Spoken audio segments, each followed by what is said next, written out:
Anong bula? Konti lang ang bula. Ito lang. Hindi, syempre. The more. Pero, Kuskus. ma-moisturize. Oo. Para namang sabon. Sabon talaga. Mukha namang sabon. Anong ingredients nito? Nagagawa ng glutathione na. Glutathione tapos Saka yung pinaka-base. parang Goat ang lambot milk. nga. Goat milk. Sige nga, baka nga Dapat lakihan ko sa susunod kasi nagpanic ako nung dahil biglang tumigas. Ang bilis pala tumigas. wow. Kaya ni-rebake ko. Ayan. So, try natin yung aking sabon. First try. Tingnan natin kung effective ba. Siyempre, hindi naman natin malalaman kagad yung effect. Kung talagang totoong sabon, kung mabula siya. So,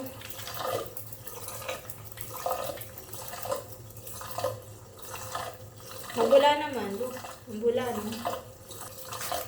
Bula, oh.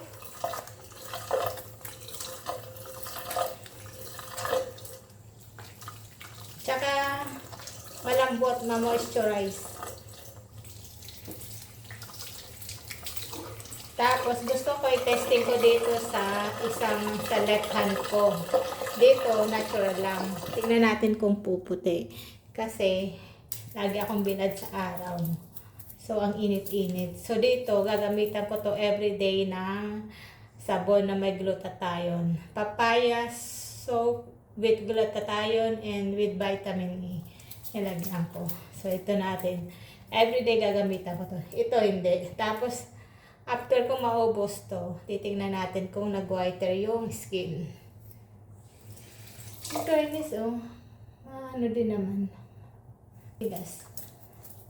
Tingnan mo. Galing.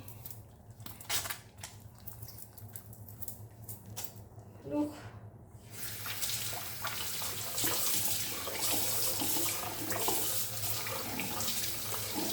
Dito pala ako sa CR ng matanda. Ma-moisturize ka din naman. Parang malinis din naman. Madulas. Oh, parang madulas din.